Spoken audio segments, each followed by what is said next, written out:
Good morning, good evening, good afternoon, whatever it is, where you is. I'm Tom Connors. With us today is the regular band of, we're band of brothers, we're the MEAD heroes. but we're definitely, I don't know, we're an odd couple, that's for sure. We've got Mike, the Mexican Iron Man, holding some KFC there for some reason. He's a Southern gentleman, that's why. Tonight, in honor of St. Patrick's Day, I am extending here a complimentary virtual rabbit chicken fried bucket to my Irish brothers and sisters who will be drinking the green beer. Yippee-ki-yay. That's right. It is St. Patrick's Day. I'm supposed to be getting drunk. It's in my blood. Oh,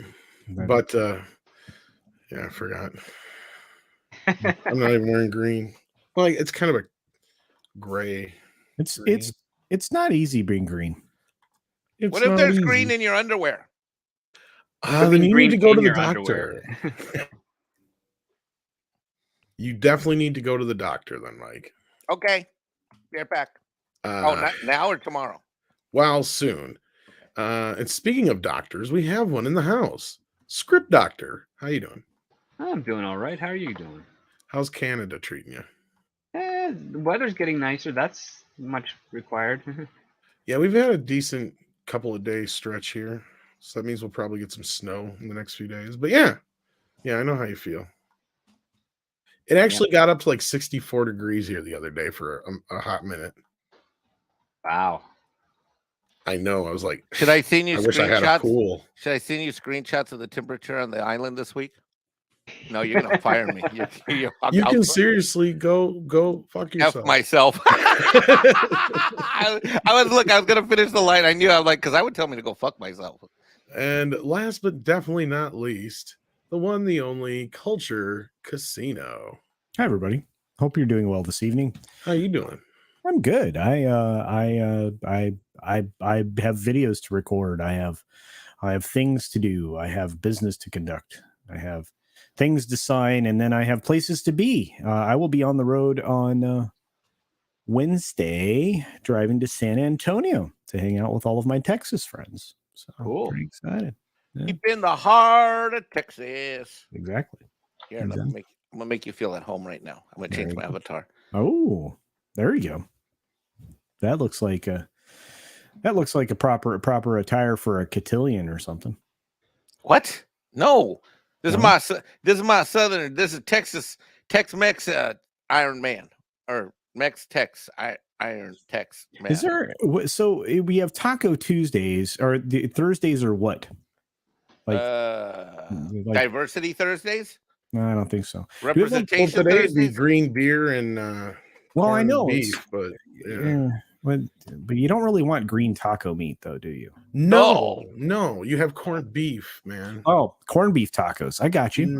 Well, I don't know about the taco part, but you could put green salsa on the tacos. You could do that. Yeah, salsa verde on there. There's some awesome green sauce they have down at that one little Mexican place I go to all the time. It is fucking awesome.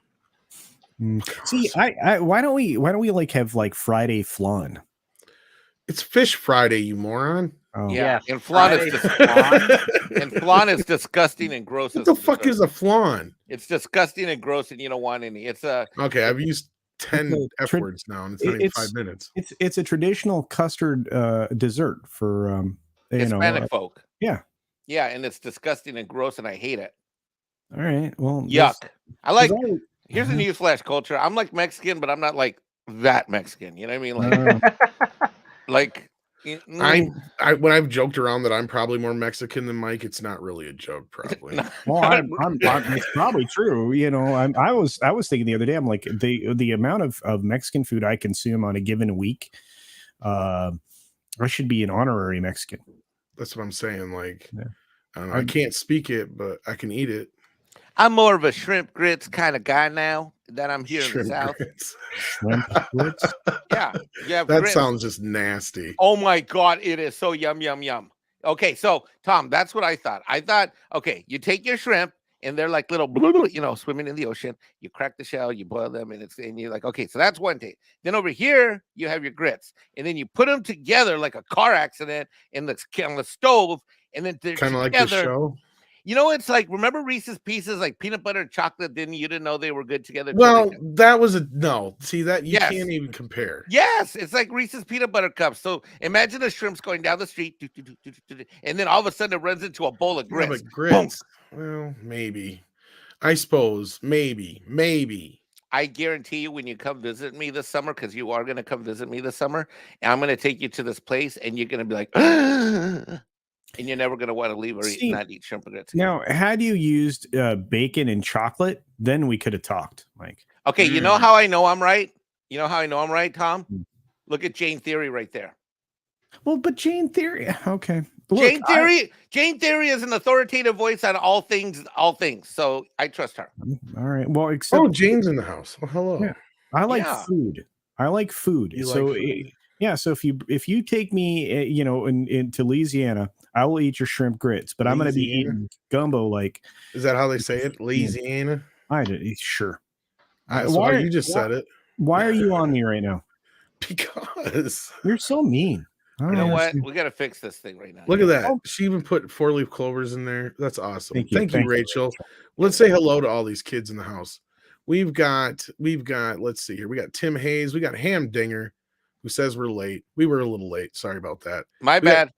Cartoon Man. We got Cosmic Squirrel here. We got, how do you say this? Mariella? Newer? Mariella. Yes, Mariella. Let's put it all together. Mariella. Perfect. Oh my God, you're more Mexican than I am. Then we got Brian Nearin here, who says it's showtime. That's right. That's why I won't do more than 2 shows a week anymore. Nope. That's what, by the way, that's what Kirk looks like, just in case you need a frame of reference. That is exactly what I look like. You just say you weren't going to do more than 2 shows. You do like 20 shows a week, right? No, on MEAD I do. It's the joke. It's the Beetlejuice joke. Oh. And that is why I won't do more than 2 shows a week anymore. Two shows a week anymore, babe. Nope, I won't do it. He is so good. If this Beetlejuice 2 thing comes I together, hope it's good. Oh man. Let's see. I'm gonna send Jane the link. If you can't make it, you can't make it, but that's understandable. But Jane makes everything better. I'm just gonna say that. Oh yeah, that's true. I don't know if she's gonna have much to add to the conversation as far as Paul Feig and all that business goes, but it's always fun to have not just men around. Hey, hey, are you acting like Cameron Pasha now? Oh, where's the lovely ladies at? I'm like the next. I told Cameron the other day. I said, next time I hear you say that on a live stream we're on, I'm gonna go find some heels and put on a skirt. She's probably busy anyway. Wait, what? No, Mike, no. We got Girl Storm here. We got Dash Attack here. We got E. Clay Thomason who says, "Well, kiss my grits." Sadie don't like that. We don't. I haven't seen Christy in a hot minute. She used to say things like that. She used to say that all the time. She's been busy working, I think. I know. Christy Mayer? No, Chrissy. According to Christy. According to Christy. Oh, according to Christy. Yeah. No, I've seen Chrissy Mayer a lot. I may have seen more of Chrissy than I expected. Where?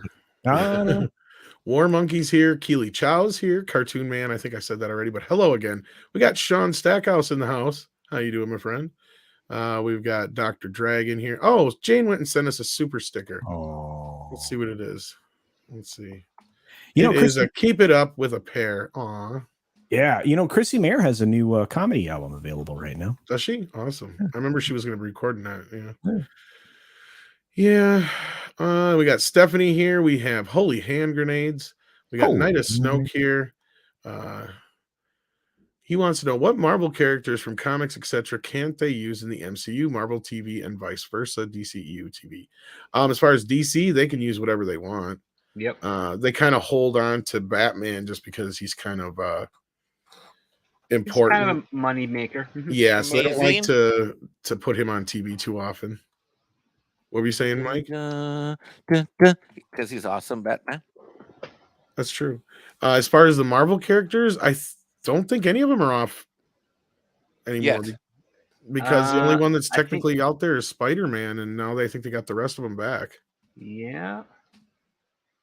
Because I think they got Hulk from Universal, right? That's partially true. As far as I know, yeah. I think they can still... I think the only stipulation is they can't make a movie that's called Hulk yet. That's the only stipulation, I think. Okay, so here we go. When it comes to on film and television side, everything that's been said is correct. When it comes to theme parks is a different story. Yes, it's a whole other ball game. So just keep that in mind. Because wasn't that like Universal made a deal with them years back? So like they're still under contract because of the Marvel. Any characters that were utilized by Universal prior to Disney's purchase would be allowed in the theme parks, which were essentially things that are on the east side of the Mississippi. So those particular entities in southern Florida or central Florida, I guess, in Orlando, you will still find Marvel characters in Islands of Adventure, and you will still find a roller coaster called the Incredible Hulk or the Hulk coaster. Right. Even Namor, who was under Universal, reverted back to Marvel. So I mean, I'd have to double check. They may have all the rights back to Hulk now, but I'm not sure on that because I know they had some deal for a while where they could use the character, and as long as the movie wasn't called Hulk, then Universal wasn't involved. As long as it didn't have Hulk in the title. So Nikki D says, when Zaslav takes over Warner Media, how much of the current DC film canon will remain intact? Think he'll rewrite some of the finished films? It's a good question, Nikki D. From what we've heard from Mikey Sutton and from what I've heard from my sources, everything's kind of in a holding pattern right now. We are starting to hear inklings that the Flash ending will retain Ben Affleck's Batman, but we'll have to wait and see how that pans out when the movie comes out in 2025. If it comes out in 2025. Oh no! And then at that point, no, I think Zaslav's going to kind of take an evaluation of it. And you got to remember, he's got a lot more to worry about than just DC. I know from our point of view that's important, but from his point of view, he's taking on more than just DC. He's taking on Warner as a whole, and that's a huge undertaking. Go ahead, Script, because I'm sure you. It's not just a huge undertaking; it's a mess right now. Like that's what I mean. Yeah, it's a clusterfuck over there. Yeah, it's what we call in the corporate arena an area in need of management improvement. Yeah. Well, I know they've already announced that they are planning on eventually combining Discovery and HBO Max into one platform. They're already talking about combination deals that'll be coming up here. Go ahead, Culture. You have more to say about this. No. You were 100% on it. I'm just going along with you, going, yep, point. You're making it. I have to tell you, it's a good plan. And I'm about to release a video. I'm not going to undercut the video because I have advisors telling me not to do said things. But I do have a video coming out that is going to talk about this, to a certain extent. As far as they're specifically concerned, you're going to see massive downsizing at DC, Universal, DC. You're going to see it and Warner as a whole in all of their associated studios. You're going to see elimination of redundancies like you have never seen before. We had Jason Kilar is going to look like diet soda compared to what Zaslav's about to do. So be prepared, everybody. Warner Brothers is going to be looking different. I don't know if that helped anybody. No, it's really quiet. No, that's fine. I was just answering Andre. But as far as the other question before that about the Marvel thing, basically all the Spider-Man characters that are under Sony, they have to work out, through the Spider-Man deal. But other than that, everything's on par. And as far as the Snyderverse goes, we'll have to wait and see what Zaslav decides to do. I know there was talk of Joker 2 already, but that's the only movie that there really has been outside of supposedly they're pushing forward with 2 more Pattinson Batman movies, but we'll see how that works out.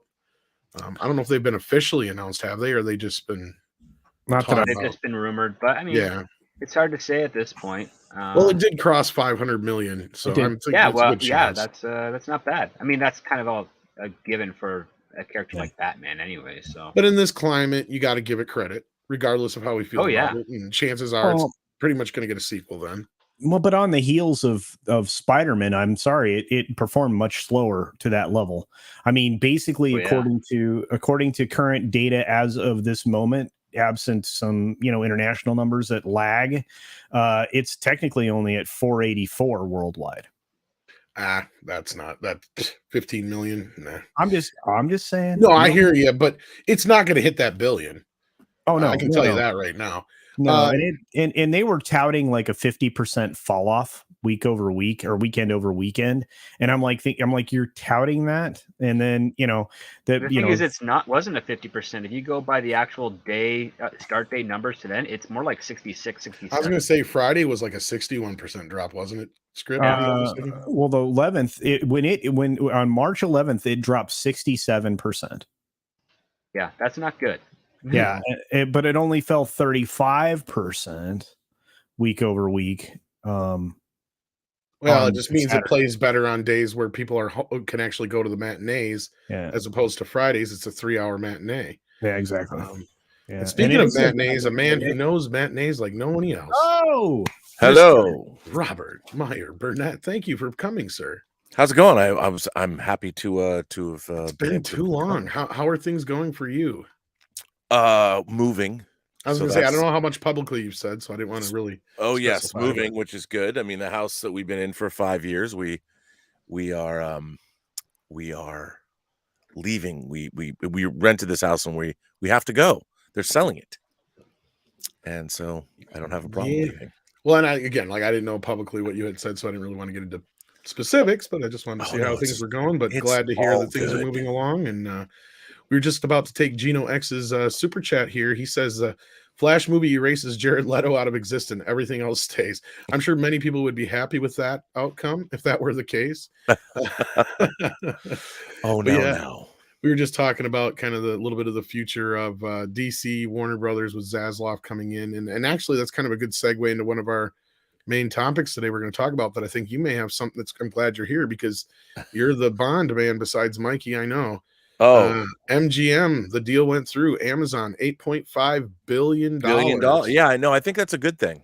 What's your take on that, man? Well, I think that MGM will it's a studio that's been gutted over the last 40 years. I mean, when Turner took it over, they took a lot of their catalog out of there and sold it off. Warner Brothers owned some of it. Pretty much anything that wasn't under the United Artists banner was pieced apart by Turner, I believe, if I'm not mistaken. Yeah. And so I think that it's in Amazon's best interest to sort of restore. Not only are they getting like 17,000 hours of television or something, and a lot of great movies and a lot of great franchises, but they're going to get that name, one of the most prestigious names out of Hollywood history, which is of course MGM. So I think if they will continue to make movies and theatrically release them and then make television or streaming shows, I think it could be a good thing. I hope they keep the name. I'd love to see the MGM lion roar. Well, it makes sense. The 21st century. Well, and I said before, like beyond just getting the catalog and television, which is a big deal, like you just said. Yeah. This also puts Amazon in a playing field where they can finally release some stuff theatrically under a well-known banner. Yep. And be taken a little bit more seriously in that respect, I think. Because I mean, Amazon Studios has made some good movies. Like I like Manchester by the Sea, and they've done some other things that I thought were good. So it could be a good combo. Go ahead, sorry. Well, but to have MGM could be good for them, really good for them, I think. What do you think, Script? I mean, ideally, I don't want to see all the studios homogenized under a company, essentially. But if there's a chance that they'll at least have a better financial backing to get some new material out there, as well as some old classic stuff to be restored and released, I'm kind of, conflicted about it, but I'm kind of for it. Well, yeah, because MGM is kind of a dead studio. Let's be real. They've been dead many times. Like I know they keep revived. They're like the most resurrected studio in Hollywood. Well, they've been bought and sold more times than any studio, I think. Yeah.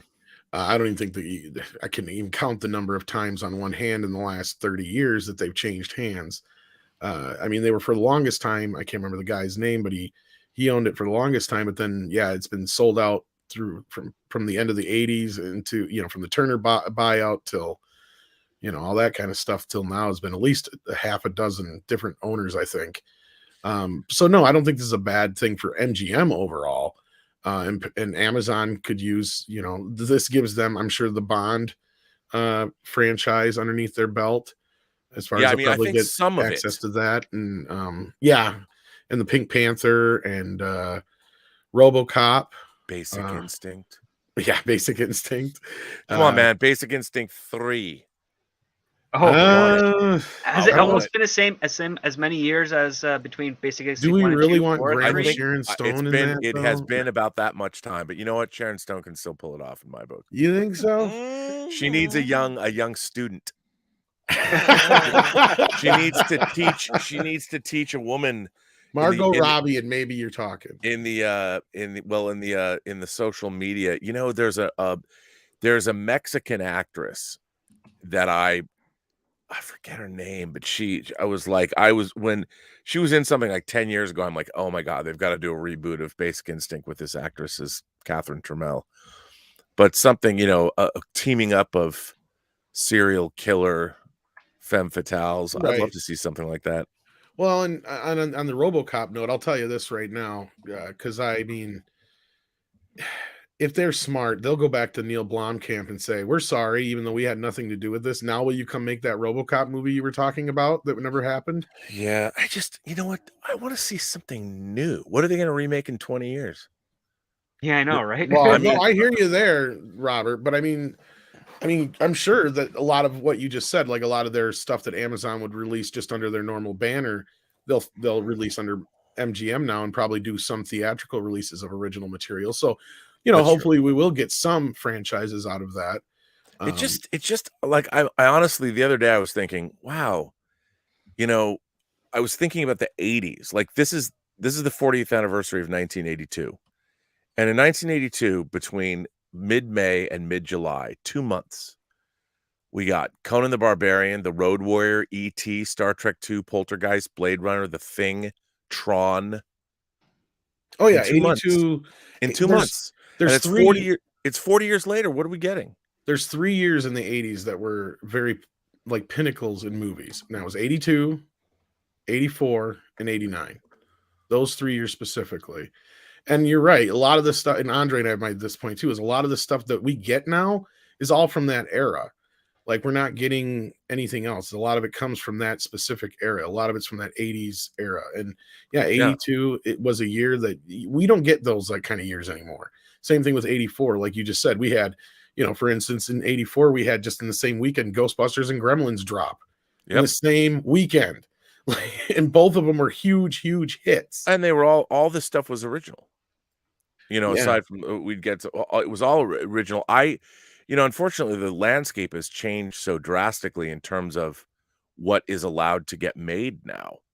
And the problem is the only thing that studios are going to spend money on is known IP because they're spending $200 million. Yeah. And they're expecting to make $1 billion worldwide. And the problem with that is, if you look at the studios they're just no longer releasing at all anything resembling. They used to release in a year a comedy, an erotic thriller, a political action movie. They would a wide variety of character studies, lawyer movies, cop movies. Now they don't release anything that isn't a known tentpole IP. No, you're not wrong. And even barely do we even get the star-driven vehicles that a lot of those IPs that were built off of, right? Yeah. Like, and for instance, like Dirty Harry. Well, that became a franchise for Clint Eastwood back in the day. You don't have that anymore unless you get somebody like Ben Affleck or somebody like that who actually gets behind something and it actually takes off.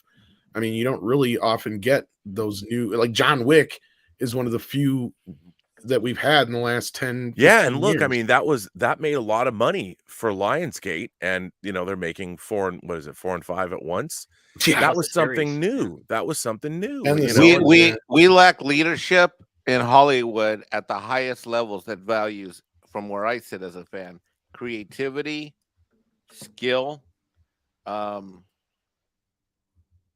conviction to execute that creativity with skill. These executives, I don't know if it's fear-based. I'm afraid of doing something new. I'm afraid it would fail. Sometimes people I see in business a lot, and so with some of my clients and some of their competitors, and of course this isn't the Hollywood industry. These are other industries, but there are lots of other industries. And I see over and over again, sometimes you'll have people that they're afraid to execute on whatever their own vision might be. So they try to replicate and make money off, knockoffs, knockoff industry, right? Hollywood has become a knockoff industry. It's become the dollar store from where I sit. Yeah. I look at comes I in look with at McDonaldization. Yeah. I'm starting to, Claudia and I are watching these Picard episodes because I don't know why. And pretty soon I'm going to make Culture and Polly watch season 1. But it's the dollar store. Hollywood, there are people with conviction and creativity and skill. I mean, good God, I'm on a panel with one of them, script doctor. Don't leave him, Robert Meyer Burnett. He's I was good. gonna say Robert's had a lot Robert, of you stuff too. to I do. mean, well, I'm sorry. I feel like I'm talking with Rob. I mean, I don't mean to exclude you, Rob, but I mean, it's just, Speaking of which, Mike, keys tomorrow. dude, don't make me cry on the screen. I'm so proud. I'm so happy. Keys tomorrow. All That's because of you. That's awesome. That's what this guy does. He is the heart and soul of. He is a facilitator of the fellowship. And when he next visits his mom, he's got a place to stay as well.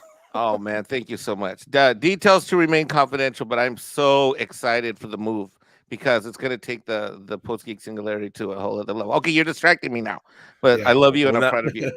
And I will come stay with you. But what do these executives need to fail at epic levels in order for the floodgates of creativity and skill to finally be able to come out? I personally have known people have come to me in the YouTube by being on YouTube and trying to be accessible. I mean, there's people in the chat. Chinatsky, I met him out in LA. He's got a great new property, which I'm under an NDA and I can't talk about. There's others that they're my God, what do these executives, how do we make them feel the pain so that they get out of the way and allow conviction, creativity, and skill to finally come to shine through for us? Well, I think the real problem is the money that's being spent. It depends. Look, I think we're on the cusp. I don't know if any of you guys get the Ankler, the Richard Rushfield's Ankler newsletter.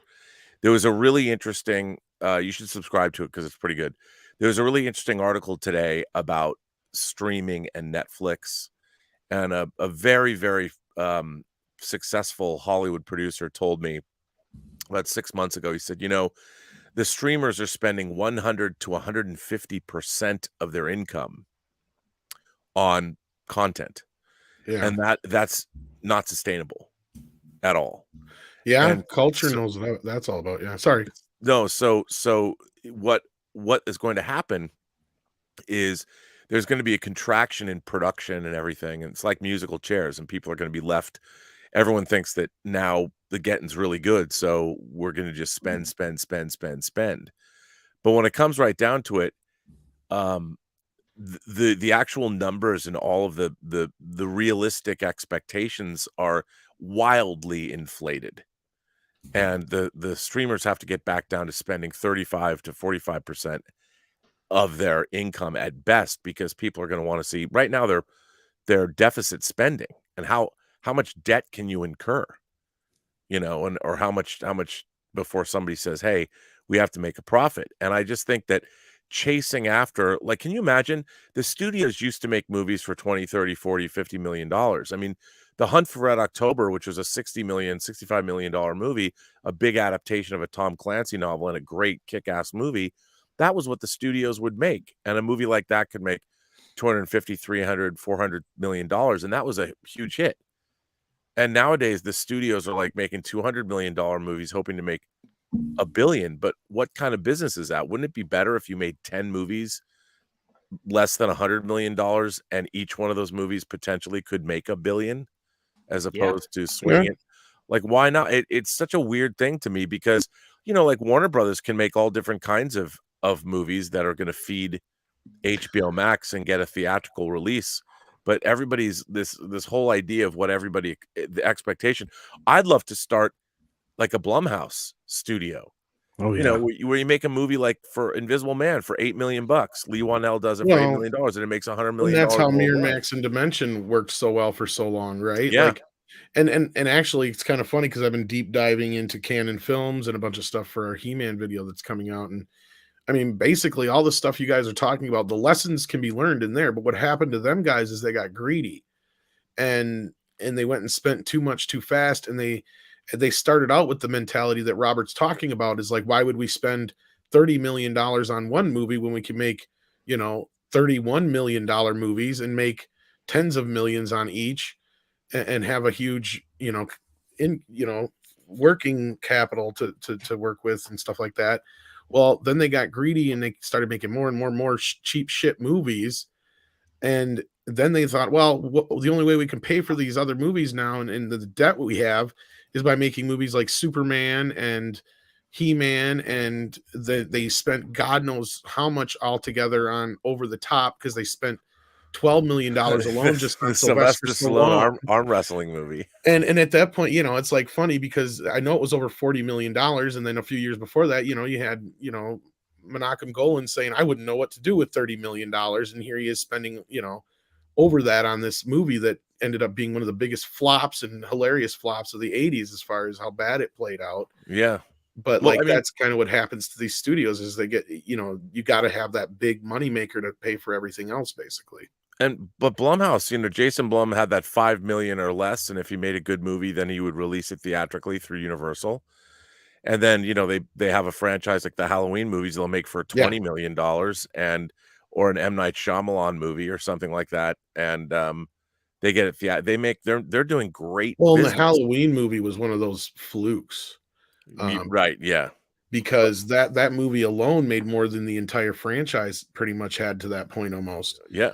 So it was kind of, nobody expected it to do that. But you're not wrong. And he's smart, because that's kind of how Dimension did things too.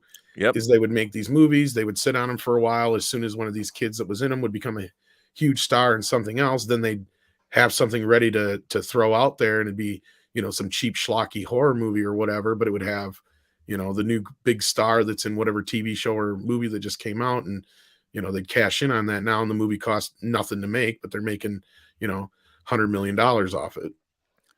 I just think that there's a lot of talented people out there that there's a lot of good stuff being made. I mean, I'm seeing a lot of really, like in the horror genre, there's a lot of diverse stuff getting made. I mean, diverse meaning story wise, and there's some really interesting stuff, but we're not getting transcendent things like when you'd get a Hellraiser or a Reanimator or the original Nightmare on Elm Street or something that would really catch on. We're just, everything is like variations on a theme.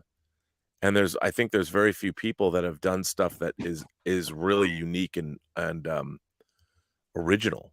And I think that's our problem, is that everyone, even when somebody makes something original, it's kind of like something else. This is like a cross between such and such, or it's just, how many more ghost stories do we have to watch? But Robert, doesn't that also come down to how you have to pitch things nowadays? I mean, I know script doctors talked about it, where you're pitching it. Well, this film is a lot like this, and it has to be something that's relevant, or you can't sell the deal. Yeah, comps. Yeah, but I agree. But I think that there's a way. There's what we're not cultivating anymore is filmmakers' voices. Right. Everything's interchangeable. You can just pick a director to direct whatever script this is. But we used to have, auteurist filmmakers. So you'd have, even Stuart Gordon working with Dennis Paoli, his screenwriter. They were a great team. And we don't even cultivate that anymore. Directors can make one movie and then they're gone. You don't hear from them again. And it's where are the new auteurs? How many do we have left? We've got David Fincher. Martin Scorsese's still making movies. But it's, Adrian Lyne came back. I couldn't believe it, and has made Deep Water, but they moved that to Hulu, and apparently it's not very good, which bums me out because I'm a huge fan of his. But where's our new? I mean, I look at the directors that excite me, like Scott Frank, who made the miniseries Godless and Queen's Gambit. Like, I want to see what he does. As a writer director. But how many writers? You're right. How many? We don't have any more. We don't have any more auteurs that are coming up with. I mean, we do. We've got people like David O. Russell and Paul. Well, Thomas I brought Anderson. up one like Neil Blomkamp, but the studios don't want to work with him because he's so set in his vision. Yeah, I mean, and he doesn't have the best track record though either. I thought District 9 was really good. But then he made Elysium and Chappie and I disagree. I think they're both great. So like Elysium and Chappie especially, but I get where you're coming from. But I mean, they didn't make any money. No, I got you. But I mean, clearly everybody wanted his Alien idea, and then Ridley Scott came in and said, "No, I'm going to do what I want to do," and pushed him out. And then MGM didn't want to wait for him to finish the horror movie that he just put out here a little while back. so he could do RoboCop. And where did that get them? They got no RoboCop now. Right. You know, so like, you know, I've talked to his wife about some of the ideas, and he's going to be working on District 10 now. So hopefully that'll bring him back into the limelight again. But I feel like even though those movies that you mentioned didn't make any money, part of the reason that the studios won't work with him is just because he gets so set on his vision, and, you know, he won't compromise. Right. That's basically what it is. And that's what we kind of need, is directors like that. Because that's what Scorsese was like, and he still is to a point. That's what Coppola is like. You know, we need those kind of directors. No, I mean, I hope Coppola gets to make Megalopolis. I think he is, and that's what I love. Did you hear that story? Yeah. He's like, fuck it, I'm gonna make it myself. Yeah, like, no, I love that. I hope he does. I hope he gets it. well, Like he's can't gonna take pay it for with it. him. No, it's true. I hope he does. I'd love to see that happen, just to see what it would be. But even Coppola, you know, what is he? The ones he's made, Youth Without Youth and Testo or whatever, and we'll see. I would rather see a director take a chance and make a shit movie and fail than just do nothing but safe stuff. Yeah, I just want to see something new. And that's how we get new stuff, Robert, is by somebody taking a chance. Yeah, I know. That's what I mean. Like Tango Shalom was a chance. Oh yeah. Yeah, but it was a movie that was made for just over, you know, just a little bit over $1 million. You know, and you're so humble about that thing, but you just don't give it the credit it deserves. Well, man. no, I mean, but in terms of, you know, it's a very sweet, simple story by design. You know, it was not like, it wouldn't be the movie that I would have chosen to make. You know, Gabe, what's really crazy is Gabe, who directed Tango Shalom, wrote a script. It's so awesome. It's like The Hills Have Eyes in Chernobyl. And he was writing it, and then of course this war breaks out, and there's stuff in the script that's like actually happening in real life now. I'm like, dude, this is crazy. We should go make this in like Latvia or something, and go shoot B-roll in war-torn Ukraine. But yeah, I mean, it's just I don't know. I just want to see original things. There's so many. There's so many original books and things, but that are getting adapted. I think most of the good stuff is the streaming shows and the interesting. But even then, they outlive their welcome, or they overstay their welcome. But you know. Yeah. Well, before we get past this story and get into some more super chats and stuff like that, Culture, we didn't really get to get your take on the Amazon deal, and I don't know if we really got Mikey's full take on it either. I mean, my takeaway is the same as it was when I figured this thing was a done deal a week ago. Plus, you know, when the story comes out that the EU had already approved it, I figured it was already, you know, in the bag. And there, you know, despite my objections of, you know, essentially limiting competition and creating, you know, a more polarized marketplace, you know, when it comes to the business aspect of it, it does give MGM a lot of capital to go out there and actually make some things. It gives them, you know, a good structure or workflow to produce material, which I honestly believe is one of their downfalls of late. And I think that's why we haven't had anything outside of Bond that they even made a splash with, you know, recently. But you know, what are you going to do? At what point are we back to the, you know, the 5-6 studio system? At what point are we back to 3 networks? At what point is the consolidation going to be enough? And as Robert already mentioned, do you have streaming services overspending just to create content? And in the old system, they didn't have to do that. That's why Netflix was going to be successful and profitable, was because they didn't have to create their own material. They could go out and get it from the studios. These studios are so heck bent on building these streaming services that they are literally, as Robert said, robbing Peter to pay Paul. And you eventually run out of that. And you're going to have some money guys coming up here in the real near future when Disney doesn't hit their numbers outside of the profitability numbers that they might make based on what they're doing recently. When they don't hit their sub numbers, you know, when they don't hit that $250 million sub, or 250, I just said million, 250 million subscriber number, you got investors that are, you know, call them on the carpet. And, you know, you can point towards all these other geopolitical, you know, issues that have been going on over the last couple of years and the stuff that we're embroiled in now. But that's not going to be an answer to these people who are watching their money being flushed into these content. I mean, Disney's spending $15 billion in streaming content, just streaming content. That's outside of their window, you know, their theatrical releases, their television. It's just bananas. Well, You know, we've and- seen this consolidation Well- twice before, but go ahead, Robert. Sorry. No, it's Oh, me it's- talking. Oh, it's Mike? Okay. Yeah, well, I was going to say, Script, do you think this is good for the industry? I think less competition is terrible for any industry, really. The thing is that we are about 10 years overdue for a big talent resurgence, but I don't Yeah. think we've been able to get that because of certain Gatekeepers. personal perspectives of things within the studio system right now. Yeah. Like we're just not, and also the buying market over in film festivals and whatnot. It's been atrocious for like 15, 16 years. That's Oh, actually yeah. attached to the point I was going to make, Script, and that is those consolidations we saw in the past. That's where those rises of the independent voices came out of. When you had the moguls sell off in the late 60s, that's when you had the rise in the 70s of the independent era.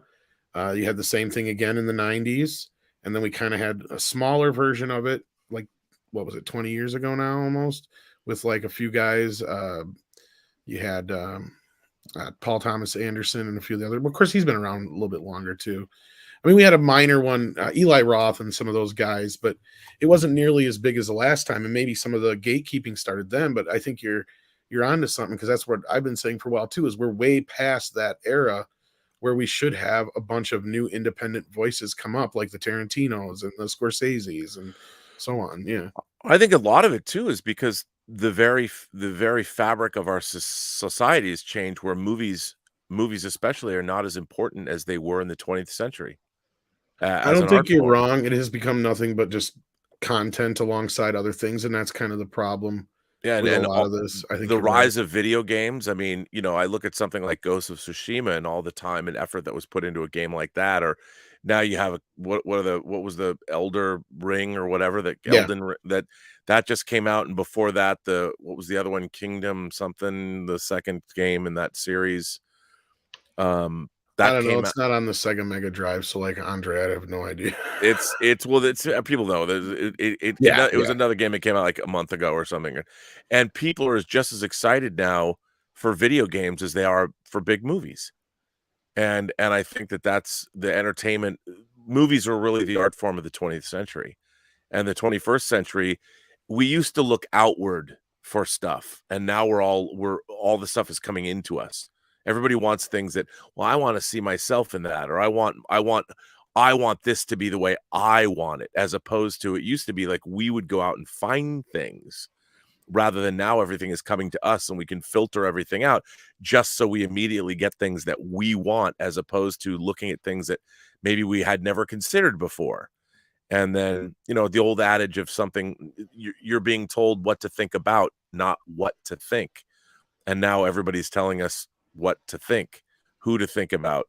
Oh, you need to call me by what I want you to call me by. And it's like, when did that happen? When did suddenly when does the individual decide what the world was going to be?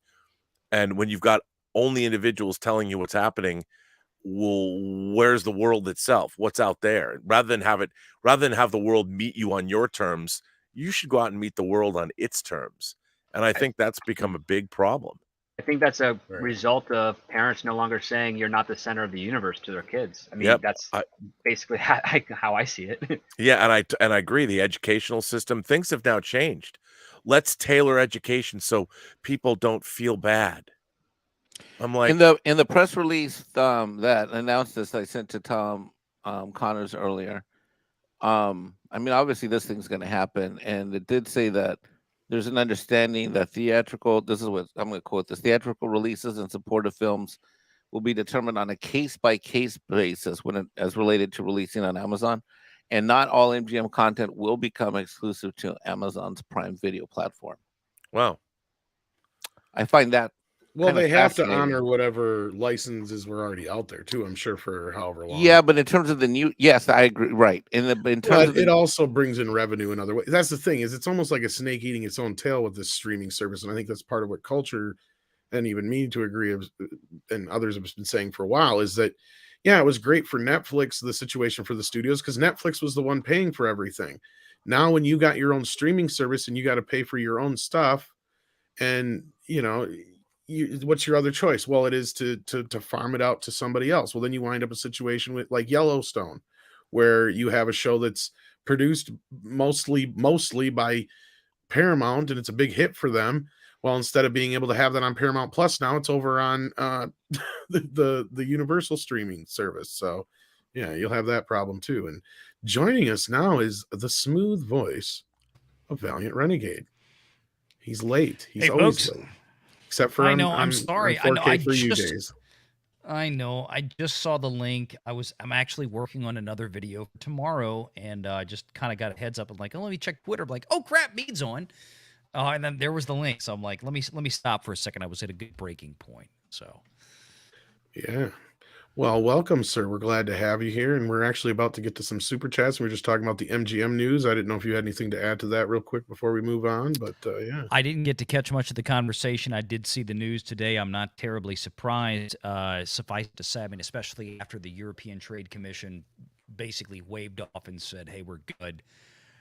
It was pretty much a foregone conclusion at that point that the U.S. The Federal Trade Commission, all that was going to be a no-go either. So it's not a surprise it cleared through the hurdles.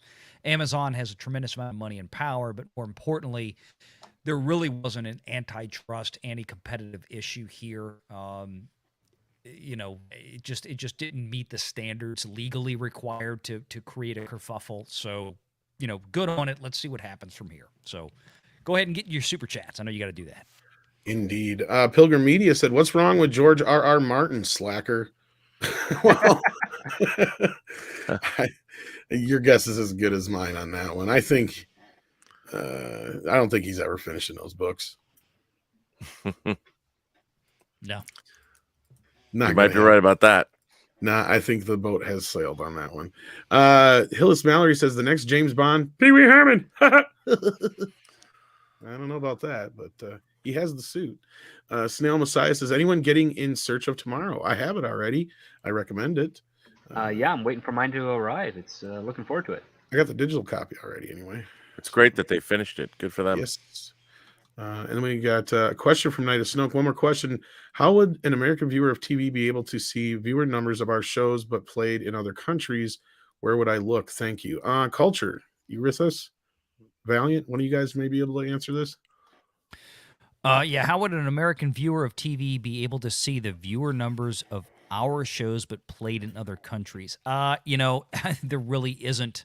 There really isn't a good place for that. Not unless they release the numbers themselves and brag about them. Yeah. No, only because that TV delivery methods are now so scattered. Number one, and number two, a lot of those methods, just like film distribution, are scattered again further through international distributors. So short of that getting reported back, it's kind of a no-go issue.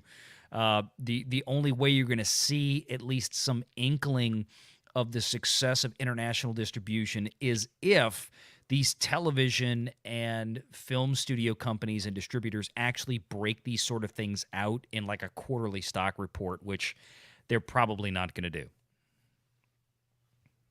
Pretty much. And joining us now is filmmaker, an actor, voice actor, writer, producer. What else? Editor? Awesome guy. Yeah. Probably a musician on top of it all. Tom Conkle, how are you doing? I don't think he can hear us by the look on his face. And Robert looks like he's frozen. Do I? Yeah, you're frozen. Yeah, dude. Yeah, Robert. But it's a really cool smile. Tom, so. say something. It is. It's like I love that like kind of semi-smug grin. Like, screw you guys. I'm good. Wow. No. That's I love interesting. I love it. And Tom can't hear us, so this is just going swimmingly. I'll tell you though, if R&B was gonna freeze, if he was gonna have like a picture freeze, he looks great in that picture. Yeah, it's not a bad. I don't know about the smug look. Yeah, it looks, if looks like he did something he wasn't supposed to. Yeah, yeah, it's funny. Had to freeze. That's a good one. That's a really interesting. I do not know why my camera froze. Let me see if I can. No worries. How about no? There we now go. you're better. You're back. Now you're there coming back in. Yeah. Mr. Conkle, can you hear us yet? Reboot StreamYard. I don't think he can hear us yet. Mike, I don't know if you can correspond with him in the background to let him know. Yeah, I'm on it. All righty. My internet's wonky. Give me 1 second. No problem. I can hear you. Oh, we can hear you now. I'm gonna have to drop out. persnickety. Something's happening to my computer. No problem, Robert. Hopefully you can come back in. I'll try and come back. Yeah, because we actually had some Star Trek stuff later on if we get to it too. You're gonna love this. Yeah. You're gonna love it, R&B. I blame the Russians. I do too. Hey, can you hear me? Is this working? We can hear you, Culture. Yes. Oh, beautiful. All right. Yay. Everything's working again. So, yeah. You start All right. working, Robert drops out, and Tom's know still what's trying to going figure it out. Blame the producer guy. Oh, I wish I had one of those please stand by things. That'd be nice. I'm going to just flash it up on the whole time. You could make one. They should StreamYard should actually have that to where you could flip over to a please stand by, so then you could deal with this stuff in the privacy in the background, kind of thing. That'd be kind of funny. I blame Valiant. When Valiant, but while Tom's figuring that out, let's grab a couple more of these super chats. And you blame Valiant. There's nothing wrong with that. That's fine. Yeah, My no. wife blames me for everything too. So that's, Well, that's what being married's all about. Zontar says Hendrick, ISMA, and NASCAR today announced a NASCAR Chevy entry in the 2023 24-hour Le Mans using a modified Gen Z NASCAR Cup Series stock car. That is completely Greek to me. My kid would probably know what you're talking about, but I think if anybody probably knows anything on this panel, it might be between Valiant and maybe Mike. I don't know too much on the details. It just for the sake of the super chat, since it was asked, I mean, Le Mans is a very specific type of vehicle, kind of based on Formula One. So, I mean, modified a NASCAR Cup Series stock car. I mean, NASCAR usually, as it says in the super chat, uses a stock car. That would be interesting. I'd have to. I'd love to see it. I mean, I'm kind of a gearhead. I love cars and car shows and stuff like that. But I'll have to look that one up, man. Thanks for letting me know. I'm actually into that stuff. Anybody else got anything for that one? Even though Mex and Iron Man is from South Carolina, he has not fully embraced his NASCAR local heritage, but I'm working on it. Oh boy. Well, I loved NASCAR originally. So, ever since they switched to the new cars where they're identical, I've had less interest in NASCAR. And then, the whole incident around, an FBI investigation happened, and that lost my interest completely. Interesting. And Mr. Conkle, are you with us? Okay. Can you hear us? Can you hear me? We can hear you. Can you hear us? I am here. Yes. Can you hear me all right? Yeah. It seems like you might be on a bit You're of a hearing me delay, okay? though. Yeah, you're on a delay. No, not hearing me okay. Yeah, can you hear me? Hello. Brown Hawk 1 to Tom Conkle. Mike, get a hold of him in the background. All Maybe right, I'm tell on him to check out and check back in and see if that works. Reboot the browser when in doubt, Yeah. or the computer if need be. Try the browser first. If worst comes to worst. Thank you, Zontar, though. We appreciate that. John Apocalypse says, you guys talk about wanting smaller, more creative movies, but you with YouTubers like EFAP and Drinker only seem to talk about pop culture stuff. You're not wrong, John Apocalypse. This is a very valid point. That is because a lot of people want to talk about, or want us to talk about these things.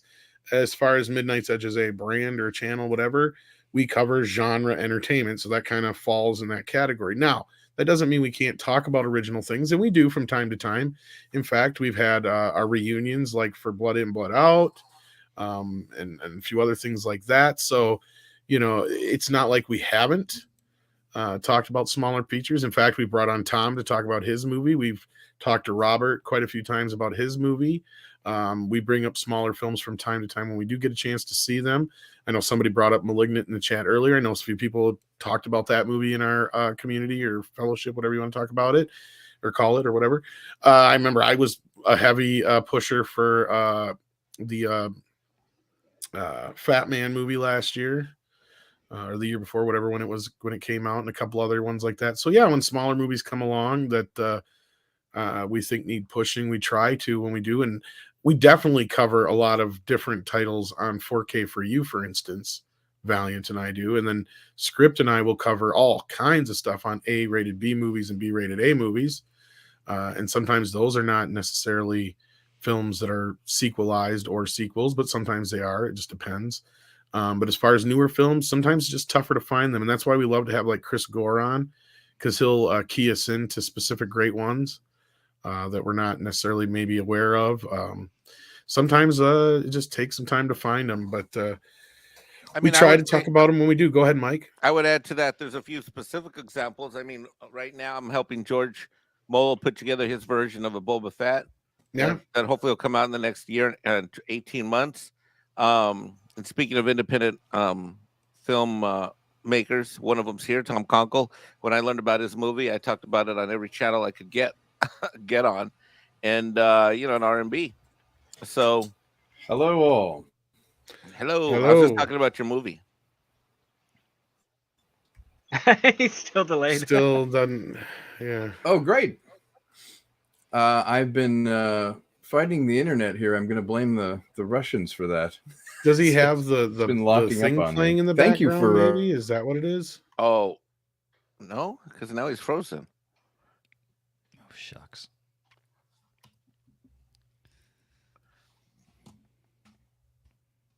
I'm working on it. Yeah, I don't know. Maybe he's And R&B is having issues too. Yeah, Well, yeah. I mean, Spectrum is that area. They're probably going. that could be the internet. It could just be the internet. You got a point. Yeah. John Apocalypse, though. Yeah, we'll try as much as we can as possible. Unfortunately, when it comes to certain things, though, certain times people just want to hear about specific things. Yeah, Last Night in Soho was another one. Quite a few people have been talking about lately. I remember Baby Driver came out. I remember talking about that one a little bit. Stuff like that. So, yeah, we tried to. I remember when John Wick came out, it was a pretty decent film. So, you'll have that. We'll try more often, though. But that is a good point. Let's see here. We got Dash Attack, who says, we didn't look at games. We didn't talk about games. Halo showrunner, Variety. How is this from the same studio that does Sonic? I'm mad. Because it's not the same studio, technically, even though it's the same distributor. The distributor is not the studio, yeah. Yeah.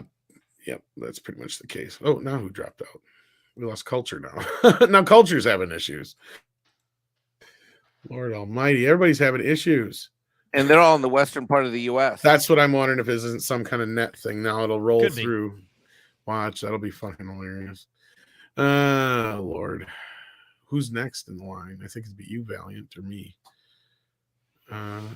Tom's still in to here, read the though. super chat. I'm sorry. Yes. Dash it. Oh, you mean No. or to drop out? Yeah, to drop out. Like,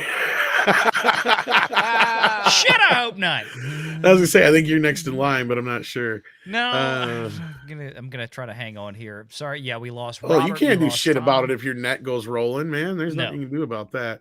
Mr. Grant Gregory says, great to see R&B again. Hail Culture, Tom and Pam. Well, thank you, Grant Gregory. We appreciate that. Then we got Dara Muth here, who says, Tom, did you see Call Me Chato's new video on Network Studios? It appears he watches Midnight's Edge as well, based on the comments in the video. Have a great day. Ooh, no, I haven't seen his latest one. I'll have to check that out. I do love his stuff, though, and we have been more than aware of him for a while, and I even expressed to Andre that we should reach out to him and possibly try and get him on. So yeah, that's good to know. If he watches us, that's even better, because that means a good chance he will come on. That's Paul awesome. Chato? I believe that's his name. Oh, I Former think he's a TV Canadian, executive. a fellow Canadian. Might be. I'm not 100% on that. Yeah, who gets it next? Place your bets. Should we do a poll? Well, we're waiting for everybody else to get in here. That, or maybe somebody farted. The internet. Sorry. Yeah, the internet farted. Paul Feig is not sorry. He remade Ghostbusters, and he's never gonna be. So, And we're surprised. Why? no, we're not. But Okay. we just have to talk about it because it's Paul. I'm glad I shat the bed and y'all had to eat it. In an interview with Paul Feig, for some reason, I don't know why the Hollywood Reporter's talking to him.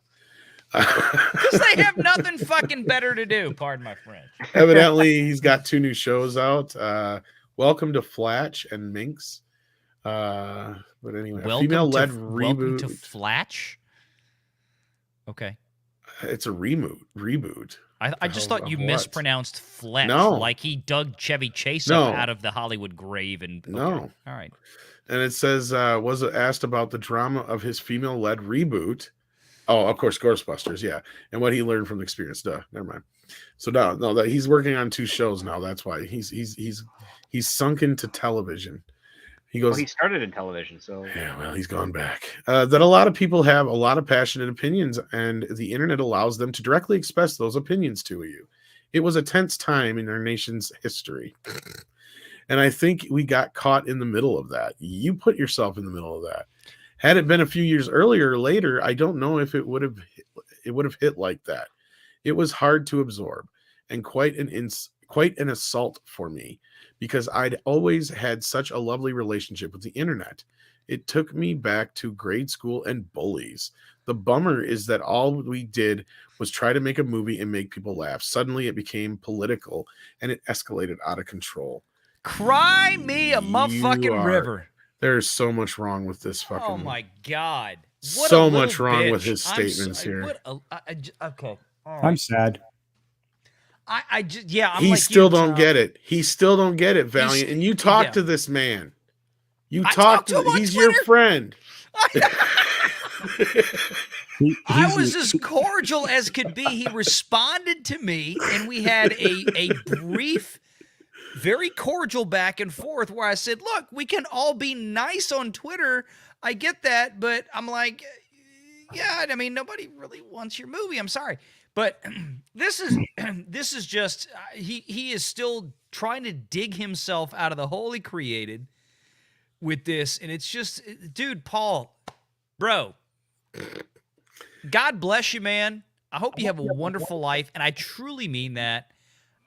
But let it go, dude. Just let it go. Welcome back, Tom, again. Let's try this. Hopefully this is hopefully it took. It's good to see you guys. Am I sounding looking okay? I think we're sunk up. Hello? Okay, good. Yeah, Culture, did you lose internet for a second? I'm having audio issues, which means there's something going on with the internet. I think the West Coast having some issues because Robert had issues just before you came in too. And there's some kind of a buffer. It locks up and then goes. It's very strange. Yeah, you seem to be in sync now. Yeah, I'm having weird fluctuations in power too. So now I'm looking to see if there's something going on. It's Russia. No, well, maybe. I blame the Russians. Yeah. It's either Russia or China. China. Culture's beard is creating an electrostatic field around his microphone. This is true. It actually, it is. The bearded guys are getting booted. That's what's happening. Oh, Tom too. That's right. That's right. Oh Lord. By the way, Mike, Mexican Iron Man, thank you for talking about my film. I really appreciate you're such a champion of my movie. I really appreciate it. You're welcome. It was in the context of talking about big budgets and Hollywood and smaller films. I mean, and I stumbled on your film, and I love it, and I think it's great. And we're gonna do some good stuff with promoting it, and creativity. We're talking about creativity and conviction and skill, and I think. Watching your work, it's all of that. You have the conviction to get it done. There's a ton of creativity in it, and the execution, the skill level is just awesome. Thank you. I really appreciate it. It actually dovetails nicely into your conversation about Amazon, if we can go back to that for a second. Oh, absolutely. Go ahead and give your feelings on that. Amazon used to have a service. They actually built their original streaming service. That's the service that isn't the, buy on, it's called TVOD, which is transactional, where you buy a movie on Amazon and rent it or watch it after you get access. But they had a thing called Prime Video, where if you were a Prime member, you could stream the movie. And what happened about 2 years ago is I had trouble as my business on there, and they built a lot of their business on indie movies that they took in and they would take a percentage of. And then all of a sudden they started purging all independent documentaries, all independent films started falling by the wayside after they had built their platform. So to me, it's a logical extension of the kind of monopoly, unfortunately, of buying a 4,000 title, library like MGM. They're going to license those titles to themselves for nothing. And they'll have this huge content base, a very deep bench of content that, unfortunately, for an indie where you want to go where the eyeballs are, which in this case was Prime Amazon, it's much harder to get your work seen on a platform like that, because they are dealing to themselves now, and they're always going to have a better deal if they keep 100% than if they bring in a third party or it isn't a sanctioned Amazon production. And I think that's going to be part of a shift to them creating their own IP, which means you have to have an Amazon executive, you have to pitch them, you have to go through their channel, or it's a deep bench, MGM library thing that they license to themselves. I mean, technically they could license it to themselves for $1 and show it. And there's really nothing to prevent that. That's true. Now, let's see here. We had a super chat come in here from Goddess of Whim who said, hey, I made it. Happy St. Patrick's Day, boys. Whatever I missed, I'll catch up later. Well, that's good because we can't start over again. I don't know if we could react to that whole thing. But yeah, so as somebody who's created some independent projects, that's interesting to have your insight on that side of the business. Yeah, it's amazing when you get big companies. I mean, they're not in the movie business. They're not in the business. It's a loss leader to have Prime or any of the things they have. It's just basically a little thing they throw in with video, but it's a real boon to somebody that's creating and needs to find a platform. It was a really nice place to know that you could put your, rise or fall. If it's crap, nobody watches it. If it's good, people find it. But now that's just one more place you can't go. Just like MGM is no longer a place you can go to pitch. I can't go there. There's now 4 places you can go. So you have the illusion of choice. You have 30 different channels and things. Oh, I've got Discover. I've got ABC. I've got Disney. I've got Pixar. Well, no, that's all the same company now. If you get a no at NBC, it's a no at 5 other companies as well, because they're like, oh, well, we already turned it down somewhere else. So the illusion of choice is all these niche kind of broadcasting, but ESPN is the same company, as ABC, as Disney, as Pixar, as Lucasfilm. So for somebody that's creating somewhat out of the system, it actually is 3 or 4 monolithic places that talk to each other. So were I to have a project at MGM and it's killed, now I can't go to Amazon because they already killed it. So it's a strange time when you have so many great niche places you can go to find product and find productions, but they're all coming from the same 3 or 4 places. And Tom, go ahead, Valiant. I was just going to say, Tom, I want to ask you a question Sure. specific to what you just said, because I think that what you just said is probably right on the money, and it's fascinating. It's something I had not considered. A lot of these companies, be the Amazon or Disney, they are consolidating, through M&As. They're bringing in these smaller studios. So Disney, for example, does the M&A with Fox, brings that under their banner. Right. Now, one of the studios, of course, that Fox had, and this is particular to your situation, at least I would presume, correct me if I'm wrong, but something like Fox Searchlight, which is a studio that is more specifically geared towards the independent filmmaker, I guess, for lack of better words. Correct. So when you go in, or if you would want to pitch to a massive conglomerate like Disney, do you go in? Is there like a gatekeeper that oversees all the studios that you go through, or do you still go directly to, in this case, even though it's under the Disney banner, would you go directly to something like a Searchlight? And what would happen? We lost your sound there, Tom. Oh, okay. Well, there we go. There we go back. It's the Russians. It's a great question, Valiant, because here's the thing. There's still the I liken it to, a kiosk. You would go up to a kiosk and talk to these different companies. So you'd have a kiosk called Fox Searchlight. You'd have another one that was Sony Classics. Well, now that box is set up in front of the same big corporation. So though I'm talking to Fox Searchlight, the actual considerations, the actual funding, the actual, fiscal responsibility now gets kicked up all the way to Disney. So if you're developing something that's competing with a bigger Disney product, that's going to get killed. And for example, if I had a sketch comedy show and I had another ancillary that was not owned, didn't call itself NBC Universal, but NBC has Saturday Night Live, you can't go in with this scrappy little sketch show and say, hey, I want to take it to this network or streamer that's owned by Universal. they'd say, "Oh no, that's in competition with some of our IP." That's we already a have sketch one. show." Yeah. And that's why there's only one sketch show now. I mean, what's the other sketch show than Saturday Night Live? There isn't one. Well, you know, yeah, I miss Mad TV, for the record. Just gonna say yeah, that. well, yeah. At least it was different. I knew those people. I performed with them in Austin, Texas one time. We had Mad this thing. TV was awesome. Yeah. So was Yeah. In Living Color. They were Yeah. so much better than SC, Saturday Night Live, especially. TV. Yeah. I know, and Mr. Show, all those things. But yeah, that's why there's no sketch shows, you know. And if you look at ABC, they're programmed by Disney. If you look at now Warner Brothers, Discover Network, who do you think you're going to get a documentary through? If you're a Warner Brothers producer, are you going to get something on that network, or are they going to go with an independent? No, it's going to be basically when they merge HBO Max, you know, Warner streaming with Discover streaming, you're out. You know, you're all the way out. In fact, there's going to be some fine lines drawn, and I know, like Midnight's Edge, and I've been following as well the whole David Zaslav issue, and I think in the long run, I think it'll be good for the companies to merge to do this over time.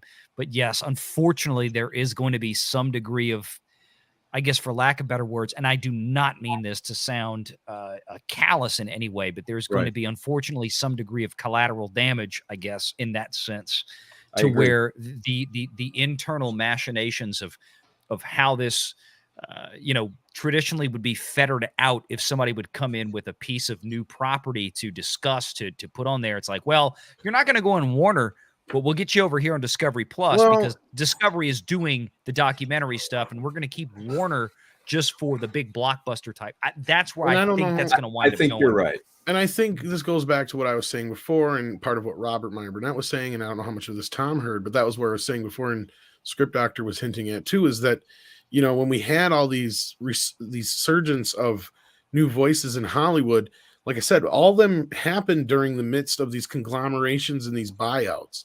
Yeah. And what you had the last time that it really happened was, you know, it was like the .com craze when all the .coms were starting to buy into some of these. And that's the last time we even had the closest thing to this.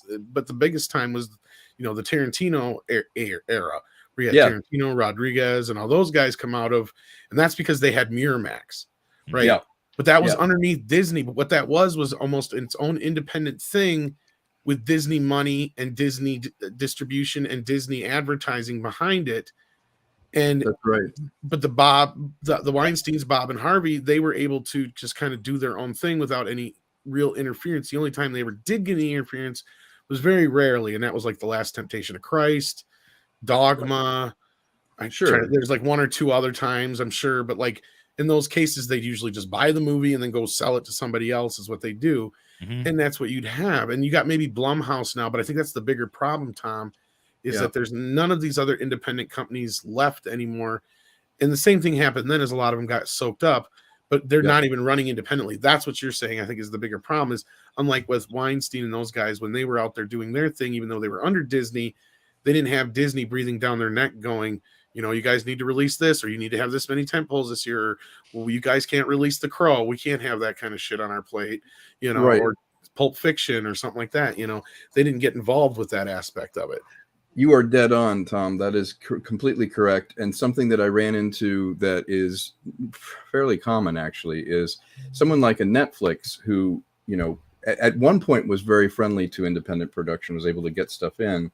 The last time I pitched them, they literally said, we have an we have an indie division. We love indie films. If your indie film has, say, a Netflix approved producer or someone from our staff overseeing the film, we would be happy to take it. And I was like, well, wait, the movie's already done. They're like, oh yeah, no, we only take independent films that are done by Netflix executives.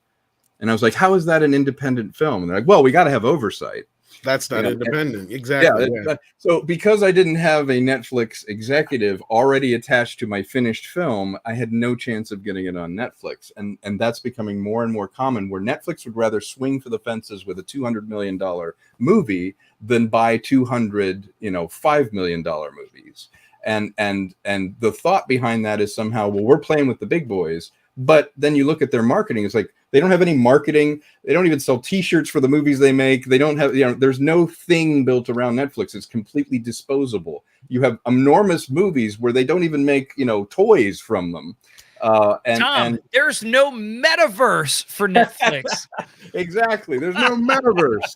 It's the absurdity of it. We're going, Tom, we love your indie films. Is there any way you could have one where we already had an executive attached to it?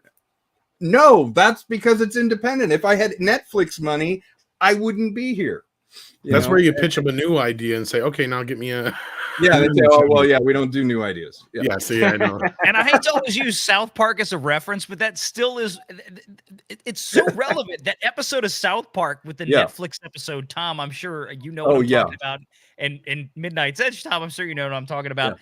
With the whole, okay, hey, this is Netflix. What have you got? Oh, yeah, we'll take it. And we'll send you a check for $10 million. It used to be that way, but not just anymore. had an operator line of people calling in, pitching them a bunch of absolute dog shit.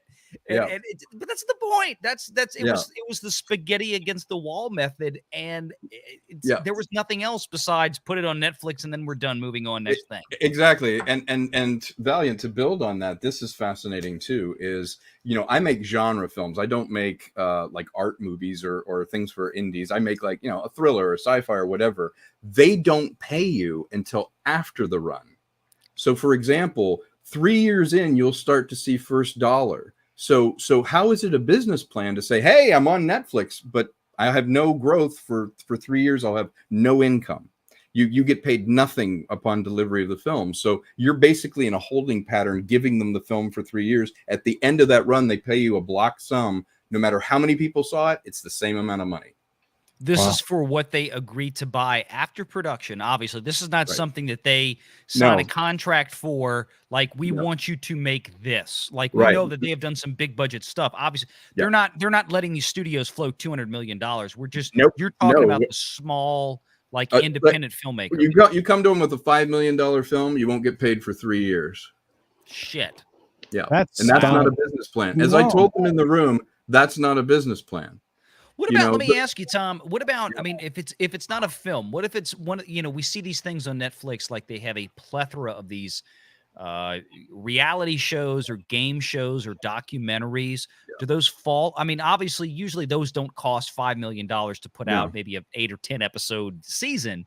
Right. But are you telling me that they're quote unquote contracting or buying these things from these studios producing these, and they're not getting paid for 3 years? Usually what's happening is that's probably put together by an aggregator. So they would go to a convention like MIPCOM or one of those, and those TV packages would all be sold. So it would be 10 shows with 22 episodes in each one. They would sell that package to them. That money would go to whoever licensed it, but any actual licensing revenue would come in years later, where it's like, hey, congratulations, your cooking show had a great run on Netflix, here's a check. And that would be how it worked. It was already bought and paid for by whoever originally produced the show and licensed. I see. Okay. You would not see first run TV shows like that are not produced by Netflix. So the aggregator is basically taking a float for several years. They're buying these shows with the hopes that they can package them and sell them to Netflix. Exactly. So the people producing the shows have been paid, although perhaps potentially a relatively paltry amount to their long-term performance. Correct. Everybody getting a guaranteed check, and the broker basically is waiting to get paid on the back end. Okay, I've seen this stuff. Right. I've seen this stuff many times in the financial industry. I know what you're talking about. I had no idea they were doing this on that side. Wow, with sounds almost like the old B movie industry in a way. That's fascinating. Right, I might have to do a video on this. Maybe Tom. Yeah, everybody gets paid. Yeah, that's what they used to do in the old B movie industries. You basically would. It was a lot like the film festival circuit. You would have all these companies make these cheap shit B movies. Yep. And then you would have the exhibitors go in and buy them, and they would American pay film market. Next to nothing for them. And you never know. You get lucky, you might get a Halloween. Well, it seems to me like your next best chance would be to get pulled into a film festival like Sundance or something else, an opportunity for to screen it so you can at least get it purchased, so you get paid for your work. I mean, that's kind of what it's coming down to. It seems is I've seen a lot of activity coming out of these festivals lately. I mean, it's been bananas. So Yeah, You know what there's it some. seems like? Oh, I'm sorry. Go ahead, Tom. I was just going to say there are some ancillary like Slam Dance and some of the other ones that really indies can find deals. It's incredibly rare. I have two friends that won Sundance and still don't have distribution 5 years later Jesus. for their film. Ooh, wow. So it's incredibly rare. Something that makes sense. Well, the axiom is everyone gets paid except the person who made the movie. So the idea is there needs to be a way to remove some of the middlemen in this process. Right. I don't know what it is yet, but the only place I'm seeing money is what's called AVOD, which is basically cable from the early 90s. Yep. Tubi TV, the places like that, Yeah, where good. my movie's up, they actually buy advertising time directly and give you a portion of that. And it's I literally just did a watching video on cable. this morning. Yeah. Oh, you did? Okay. Well, yeah. Yeah. So The- I have the film on Zumo TV and Tubi TV, and that's the one place you see money. But you're watching cable, and my movie is hacked up with commercials. Yeah. And I mean, it's one of the things where if you want to alternately monetize your video content as a YouTube creator or other platform creator, you can go directly to like Roku, for example, as an OTT and utilize their ad sales folks to essentially monetize that. And that's a route that I was actually considering going as well. But it's just, it's a pain in the booty to get all of that up and running. But yeah, it is. But it's a great point. You can do that. Absolutely. Well, and what sucks and we've had this conversation before, Tom, and I've had this conversation with like Chris Gore and a few others, is what really sucks is we're actually in this place where if you were an independent filmmaker and you actually had the money, the facility to be actually make a movie, there is a distribution platform out there with like YouTube and these other places that makes it so much easier to get your movie out there than ever before. But as most people ask this question, well, why isn't it so much easier to get your movie made now? Or why can't you get your movie out there? Well, you got to have the money to advertise it as well. That's the problem. Right. And when you don't have a studio backing you, it's a big, it's a big deal. The axiom is Field of Dreams. If you build it, they won't come. Wow. So you need to spend about triple what you spent on the movie to get them to show up. That's about even more than that when you look at an independent feature, because like let's say you do make a movie for $100,000, $1 million even. Let's say a cool million, flat million.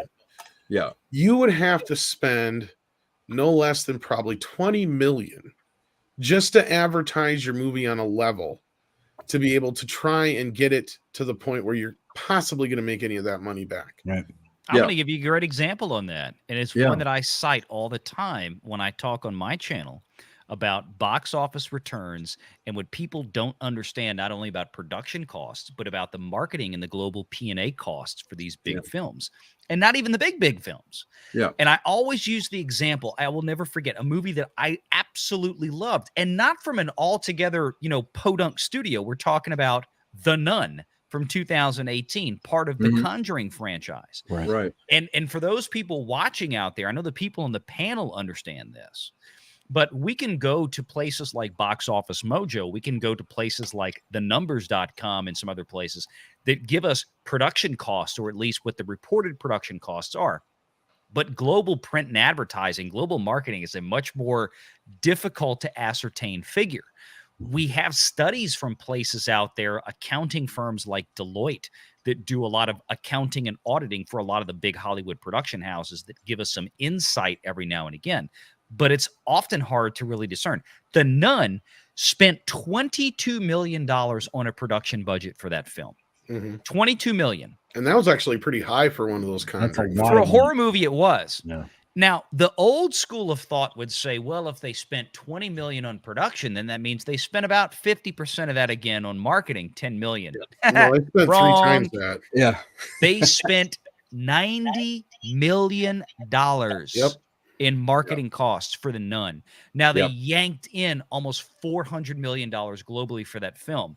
So this old adage, and one of these things, like with global marketing, back in, I think, 2006, 2007, the report from Deloitte stated that the average P&A for a film was $30 million at that point. Folks, we've blown way the hell past that. Way past that. Way past that. Another example that's great, and you probably already know this, is Little Miss Sunshine, which ended up getting the Oscar. That was the little film that could, it is made on an $8 million budget, which is the scale of a budget of a film that I might make. There's a film I just wrote with script that would be right in the pocket for that budget. They spent $31 million on the Oscar campaign for that $8 million film. Just the Oscar campaign. Yeah, not the other campaign. Yeah. Not the global P&A that they spent to put the movie into the theaters.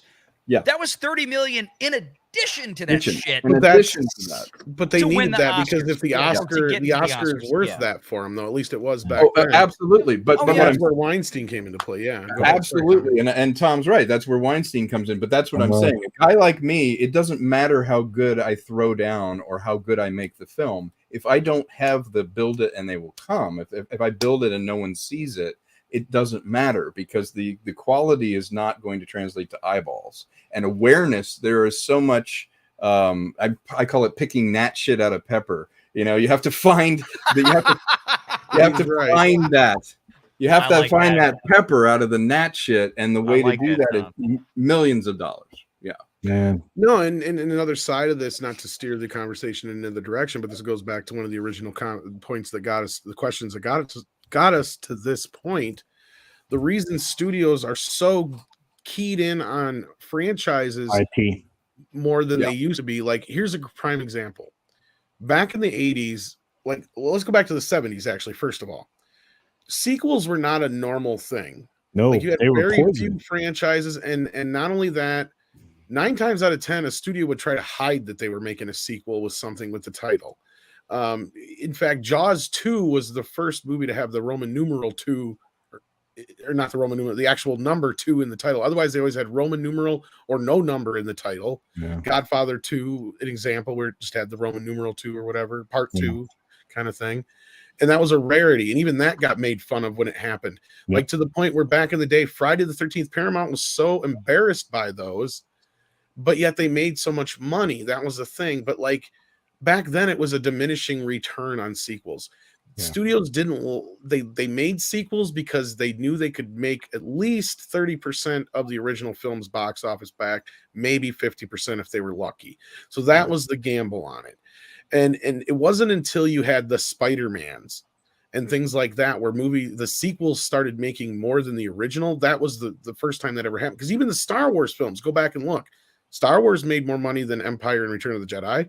Yep. Same thing with Episode 1, made more money than Attack of the Clones and the Revenge of the Sith. It's just the way that these movies usually go in that tandem. See, now the thing is with the Star Wars movies now with Disney, the reason we make such a big deal out of it is because of Marvel movies and other franchises that we've seen in the past here in the past 10 years. Those movies should have went up. Exactly. I was going to say, Tom, to your point, to make it clear, we have a comparative financial metric now, and that we did not have before. And there's other things, in previous Hollywood films and productions to where, you bring up Friday the 13th, and then you bring up things like Star Wars. Well, of course, the big dichotomy between those two types of franchises is that Friday the 13th had subsequent films, relatively low cost, low budget. You go back out into the woods, you bring the cameras back out in the woods, same characters, same villain, and you just do round 2. Whereas Star Wars, obviously a much higher production value, same type of element, same character, same type of story. But of course, the big difference was, and this is where the franchise element came in, was the merch. Right. It's Mel Brooks perfectly put it in frickin' Spaceballs. Yeah. Merchandising, where the real money from the movie is made. That was one of the most absolute perfect lines ever spoken by anyone in Hollywood. Even though the Star Wars movies had made hundreds of thousands of millions of dollars, the toys, on the other hand, were in the billions. Yes. Yeah. That's why they laughed at George Lucas. Profit. If you looked at what they did with Star Wars toys, it's ridiculous. The merch was where it was at. One of the things Disney wanted was boy merch, and then they turned it into chick merch. Anyway, I got to do that.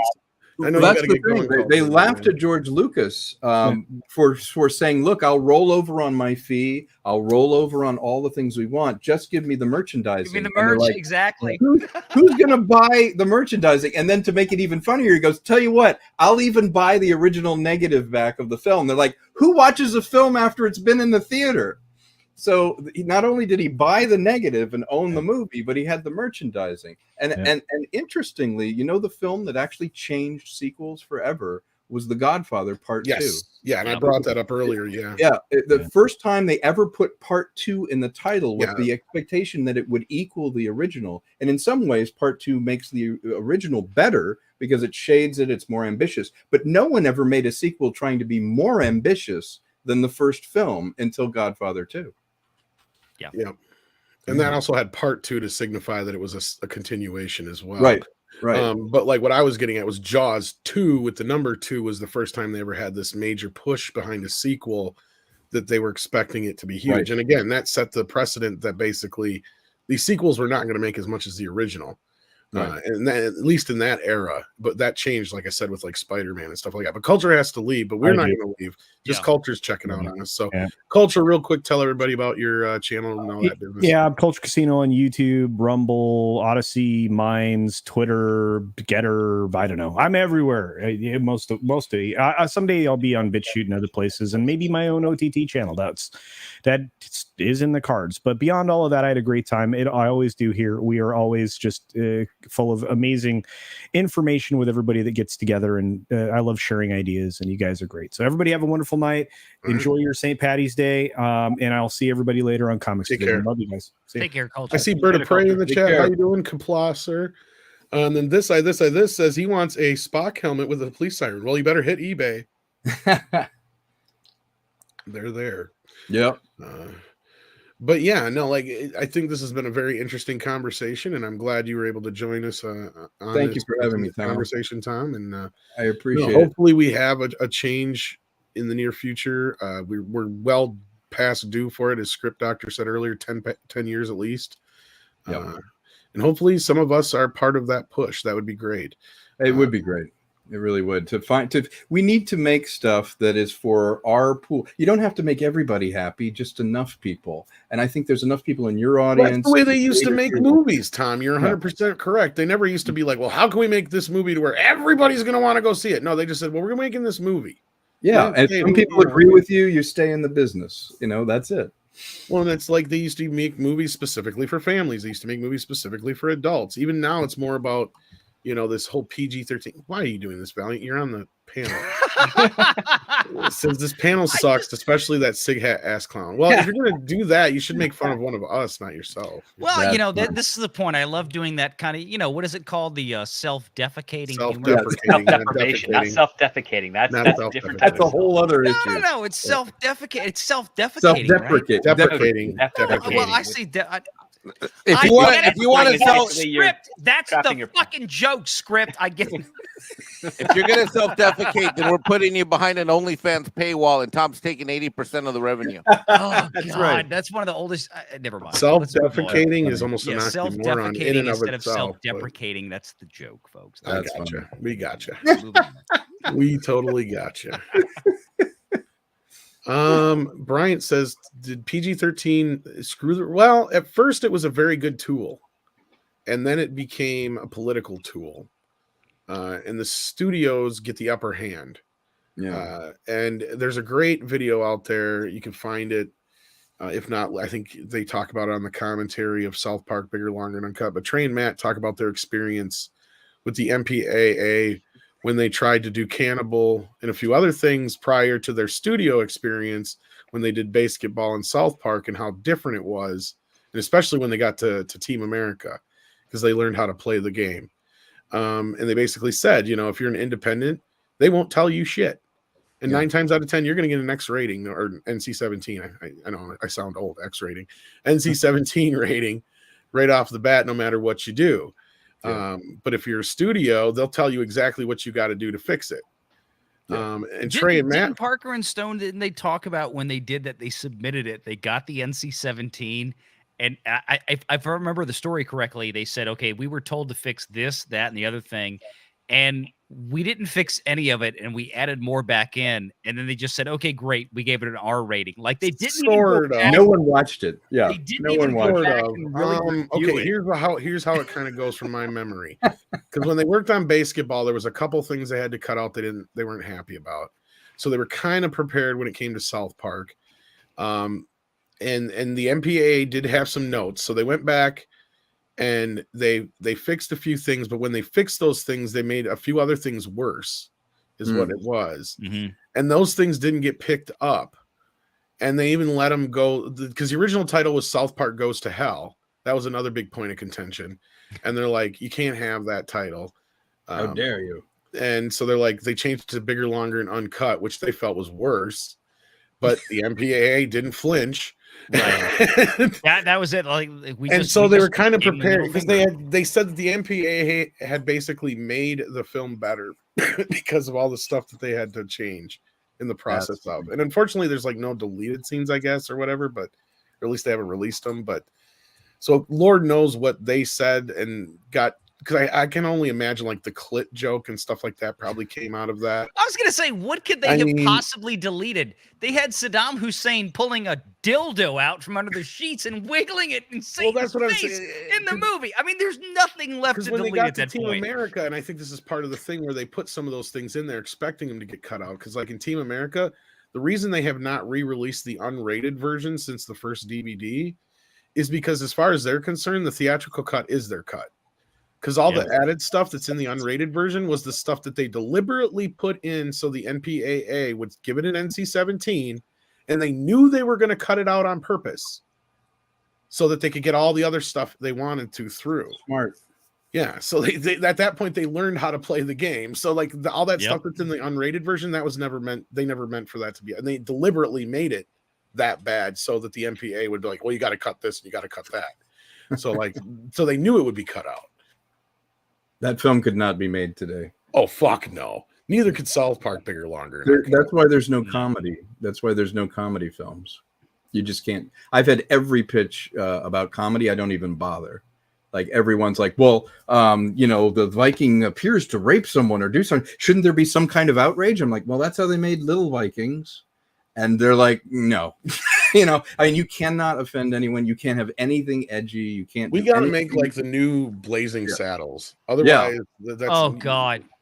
Yeah. Blazing Saddles could never, ever. No, ever not be. even remotely. No. And it's sad. It's sad. That is some of the. You want to know which one? Okay, let me live reaction. Could they redo the following movie, Three Amigos? No. It would be culturally insensitive. God, that's the thing, Mike. That is one of the biggest white appropriation. You know how movies many of all Mexican time. Americans I know that love that freaking movie? I'm not saying it's right. It doesn't matter. It's not right. Mike, they're trying to tell you that Latino and Latina are unacceptable when 97 plus whatever % of your culture says we don't want Latinx. That's bullshit. Well, let me they're telling you you're wrong. Let me re-answer that. Yes, you can make it, but you have to recast it. You have to have Pablo Hidalgo, Diego Luna, and Fluffy. No! Mike, tell me the three people that would be in it. Pablo Hidalgo. Who else? Diego Luna and Fluffy. Fluffy? Pedro Pascal. The comedian. The comedian guy. I can't think of his name. No, Mike, you bring up put Oscar Isaac in there as like Steve Martin, and Diego Luna could be Martin Short because he's kind of small. Actually, no, they'd probably, if it has to be comedians, it'd probably be like John Leguizamo, fucking Leguizamo would be great, and God, I'd hate it to be like Carlos Mencia or somebody like that. But yeah. Oh god, yeah. What was George Lopez? Yeah, Lopez, he's a little bit better, but not much better. No, I'm funnier than George Lopez. Great Mexican talent out there. You are funnier than George Lopez. I'm funnier, especially since I write my own jokes. Oh, did I go there? I think I did. Mike, you bring up a great point, if I may, which is Latino people are smart, and they know that they can enjoy a film like Three Amigos, and it's shining a light on the culture. It's having fun. and they're not so insecure. It's like, oh, Right. you know, look at the white guys having fun in Mexico. Right. It's like there's this thing like somehow you need to be protected, like somehow you're fragile and you can't have this. We can't laugh at this. We can't do that. When actually everyone I know, I have so many friends that are Mexican or Hispanic, and they're like, oh, that's hilarious. They don't once think, oh, and that's making fun of me. You know, it's like, no, it's other people. They're having fun in that, and they don't need to be protected. We should have all races being able to talk about anything. 3 Mexican guys should do a thing about wasps, you know, and wasp culture or something, and go, Man, I'm not going to go, I'd watch oh my God, they made fun of me, you know? It's Tom, like, Mr. Kunkel, if we can't laugh at ourselves, what can we laugh at? And if we're at the point in society where we can't laugh about anything, then we truly are doomed, because laughter is one of the great keys that unlocks the soul. And here's That's a great right. example. Like Cheech Marin couldn't get away with making Born in East LA now.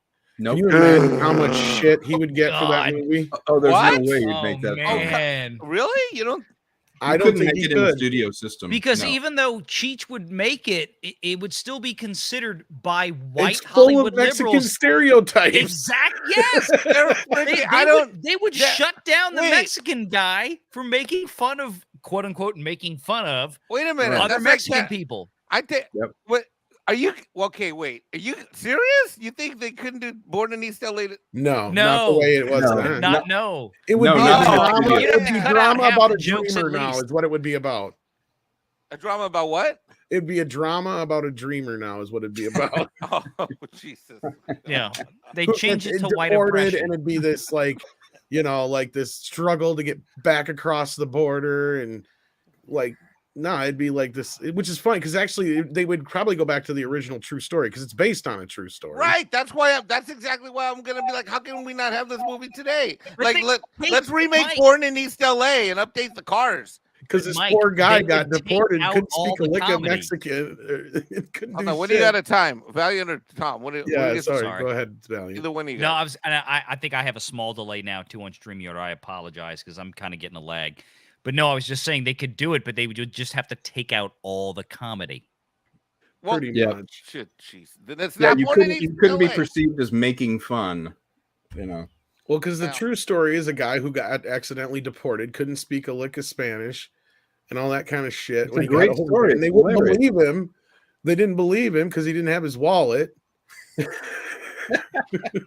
It's a great story, And it but was- it is a shame that we're self-censoring so many ideas. But then look at the movies in the last year. Where are the great comedies? So then we've devolved in movies and cinema and pop culture. We have devolved because to me, when we get to the point where we can make fun of ourselves and laugh with others, you know, when I tell jokes, you know, Mexican Iron Man has his own, you know, set of Mexican jokes, and I love that I can come on YouTube here on Midnight's Edge After Dark, Midnight's Edge, all the other channels, and I can laugh with my white, whatever their background is, brothers and sisters from throughout the planet, all these friends that I've made. I've made hundreds, if not thousands, of friends watching this show and other shows. Hell, And you've if we- helped hundreds of people, let alone thousands of friends. Okay, don't embarrass me right now. Okay, back to the thought. Okay, you're embarrassing me. But if we can't laugh with each other, we are truly lost, because laughter is a key to the happiness of humanity and the soul. And if in cinema and TV, we're not really laughing at things that truly make us funny, and instead having that ha ha ha ha ha laugh track laugh over ha ha ha lame comedy, we are lost. We have regressed. We truly have regressed. I think you're right. I look at any great civilization. The measure of that civilization is what you can make fun of, what you can talk about, how truthful you can be. If you're secure, you can handle George Carlin. If you're not secure, George Carlin is a threat. Yeah. And as far as the Hispanic comedies, I'm just going to go on the record and say that I blame Carlos Mencia after he stole the fish sticks joke from Jimmy in South Park. What happened to Kanye I have after no that words. was also kind of tragic, right? Well, in the same episode script, yes. Mm. And that's it. I I have killed no the words. fucking. Yeah, thanks. Thanks for your contributions to tonight's show, ladies and gentlemen. That was Valiant Renegade. You can find him on his own YouTube channel. He's here all week. Tip yeah. your waiters. Yeah, What I love is how the left is trying to adopt Carlin back, and it's like, do you realize he would be calling your bullshit out worse than anybody right now. Oh yeah, he would be appalled. Yeah. Well, yeah, because he's at the best thing old school left, which is kind of like modern day centrist, because he was all Yeah. about liberation and get the government away from me. Which, when I see letters and stuff from my parents who are like teenagers in the '60s, that was what liberalism was: is don't trust the man, don't be a square. I agree. Yeah, there's been a huge shift. What we define as liberal, and now has become leftist, which is different than liberal. There's nothing wrong with being liberal or progressive, but the problem is when you have activism and leftism, wokeism, or whatever, it shuts down everything. It makes everything worse. It makes the arts worse. It makes government the problem. It makes tiptoeing around every issue worse, when we used to have agreement. You know, that the idea that if you put a candidate up now, you know, like Kennedy or anybody, he'd be conservative. You know, it's like it's really swung very, very hard one way or the other, and that's not good for society, and it's not good for the arts. They're not people, they're hippies.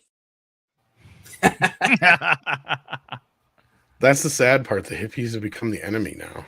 Yeah, But we knew that was going to happen. Yeah. that's right. They were Script. destined. I think didn't Dennis Hopper kind of say that like years ago in that one movie Flashback and shit like that?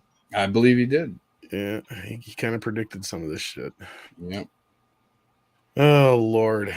Oh, but we've been at this for hour and 45 minutes, and then we got a super chat earlier I missed from Nikki D.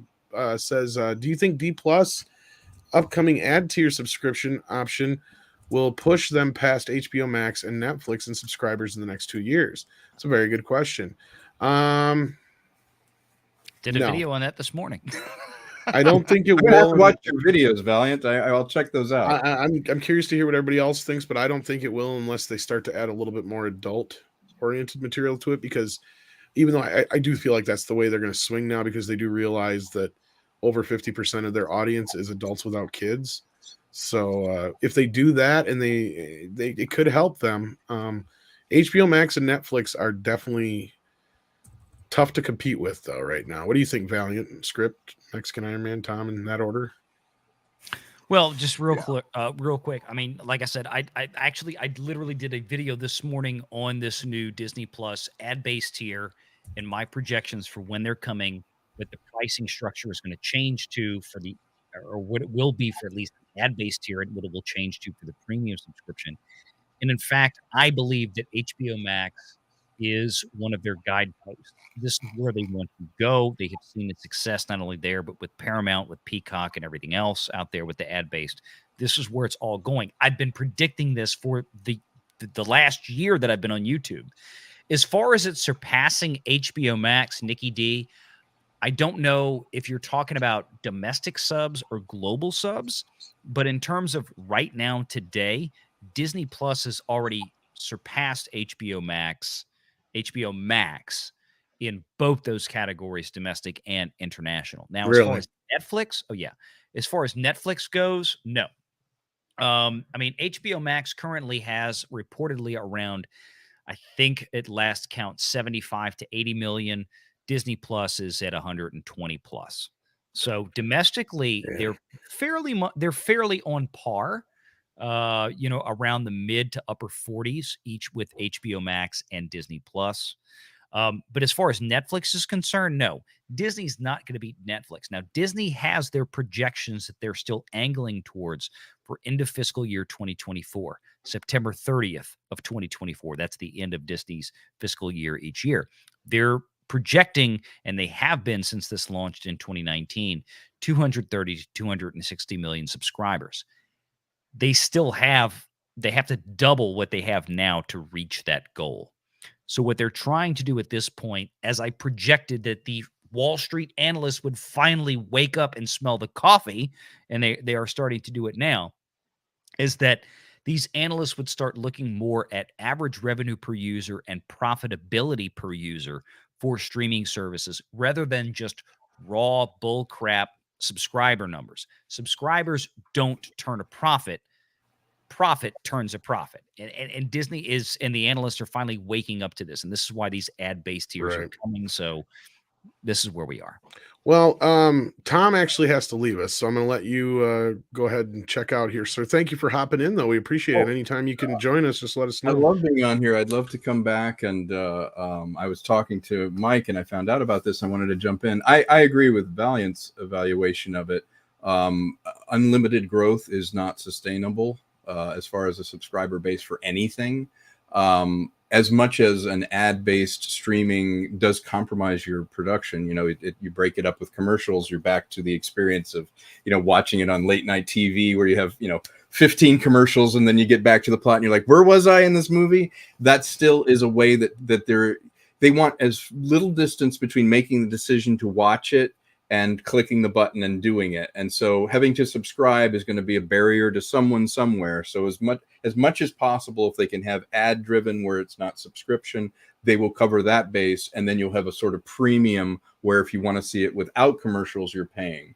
So, commercials are fantastic. For filmmakers, it's a way to make money. For streamers, it's a way to advertise and sell that space. But the whole idea of streaming originally was to see something undiluted, of course, and see, a movie as its rhythms. You spend a year editing a movie to get it just right, and then you've got, deodorant and hemorrhoid commercials in the middle of it. It's not the same experience, especially a horror movie or something like that. So, yes, I think everyone's going to top off a premium level and then an AVOD or advertiser level in their streaming service. And there'll be varying degrees of quality of what's on the different services. So, it's just the wave of the future. Everything old is new again. It's going to be back to cable, back to basic cable. Yeah, that's something that I predicted many years ago, and I've said on this channel also. It's inevitable that it's going to be that way, not just for because it's a model that's proven successful, but it's also a beneficial model for the creative process as well, because it's basically saying, listen, if we want to make our ad revenue more valuable or our shows more valuable, they have to be very good. They have to compel people to want to watch them and sit through those commercials. That's right. With the streaming service kind of taking off, especially like with Netflix, which is be around the turn of the century, you can actually almost pinpoint the decline in quality as a result of that. Yeah, great point. Great point, Script. That's absolutely right. All right. With that, you said you had to exit us, so I want to tell everybody to check out your movie. Of course, Mike shared the link in the chat, so check that out, folks. And hopefully, we get a chance to talk to you again here soon. We've been wanting to get you on in the morning show as well. So I'd love to join you guys again. It was good to see all of you. Take care. Tom, I'll hit you up in the morning. Absolutely. Sounds good. Thanks. Take care, all. Later, Tom. Bye-bye. And then we had Rob Altus here who said, it's funny when shows had laugh tracks, we could deal with Blazing Saddles and other risque comedy. We have regressed. I agree. This is very true. And then Mecha J says, Netflix have said they're cracking down on password sharing, and customers' response to their decision have been less than positive. Yeah, I heard about this. There are a bunch of articles that released. It's getting widespread coverage all over the place, from NPR to Fox, and basically what they're doing is they're running a test in foreign markets, whereby specifically Chile, Costa Rica, and Peru, and what they're going to do is essentially it works out to be about $3 per extra user. So interestingly enough, if you have an account, you'll be able to set up sub accounts for people in your household to use it, but they want to crack down on sharing of account user access. So, I mean, if they really are successful with this is going to be if they are successful in getting this done, this will dramatically increase their revenues, because tons of people share Netflix passwords. Oh, at least by fourfold minimum. Yeah, I think so too. Yeah, because what they have to do is they essentially have to geo-lock your account to your place, your home. Right. And much like how a cable service provider is like, the only reason you only get access through your demarcation point at your home. It's like you can't pay for cable and then just go to any location and get it like you could with Netflix. Now they're probably going to say, well, you either have it synced to your phone, which is probably going to be the best workaround you can do. If you sync it to your phone and then plug your phone into like a smart TV that can put on everything that you're seeing on your phone, you don't have really anything to worry about. And then through certain phone services, you can actually clone all the information and not have to worry about multiple accounts on that. Exactly. So someone will find a way to circumvent this, But I'm kind of worried because this is, in order for them to secure this, in order for them to be successful in this, they have to delve into technology and software that will invade your privacy far more than it already does. Yep. Bravo. Well said. Yeah, we'll see how this plays out. I know they had implemented some earlier kind of testing ground for this to where people would have to start putting in their passwords more often and all that stuff. So we'll see how it goes. We'll see how people circumvent it, like Script says, and all that business. Very interesting. Very interesting. And we'll see if the other services follow suit as well. But with that, I think we've pretty much well, we didn't do the Star Trek stuff, did we? All right. I saw this recent episode of Picard, and they threw something in there that made me laugh so hard. Oh, what was that? So apparently, in the 24th century, every human or every person in the Federation or Starfleet is chipped with their healthcare medical statuses and records. Interesting. And I'm like, no, that there's no way an individual in that period would sacrifice their own agency so that anyone could just scan and find out what their medical record is. Sounds like they're trying to insert their own specific aspect of the future onto society in hopes that it will influence how like communicators influence cell phones or something of that nature. Like, it's very ignorantly done. It made me laugh a lot. Yeah. Otherwise, you guys sent me this story here. Oh no, that'll take us for a half hour, an hour to get into. Let's. It's not that big of a deal. We can skip it. All right. Good, because I hate Discovery. Yeah, I have not finished off that season. Yeah, I know. I stopped midway through season 2 and I never went back. But yeah, I just couldn't do it any longer. Couldn't do it. Not gonna do it. Wouldn't be prudent. So with that, I think we're gonna wrap this up. Why not? Cool. And Even with though that, we have a bigger crowd now than we've had all night, but yeah, it's a great Leave show. them wanting more. They have to come back Tuesday. And with that, well, hopefully this weekend we'll have an A-rated B movie, but we'll see considering how much work I got to do. But yeah, Likewise. I might have a consult this Saturday. Seems like those have been every other weekend, so we'll see how that goes. But I'm trying to work on a more normal schedule. I know it's driving Six nuts because she wants to set up a calendar, but we'll see here. But yes, as Goddess of Whim says, happy St. Patrick's Day, all. woohoo! Hopefully you have a good one. We appreciate your guys' support, your help, all that business. Hit the like button, hit the share button. Check out Script Doctor's channel. Check out Mike's channel. Check out Valiant's channel. Check out that recent video he put out talking about that. And if you're interested in the Netflix news, my buddy Greg over at Fanzine just put a video out about that today. Check that out.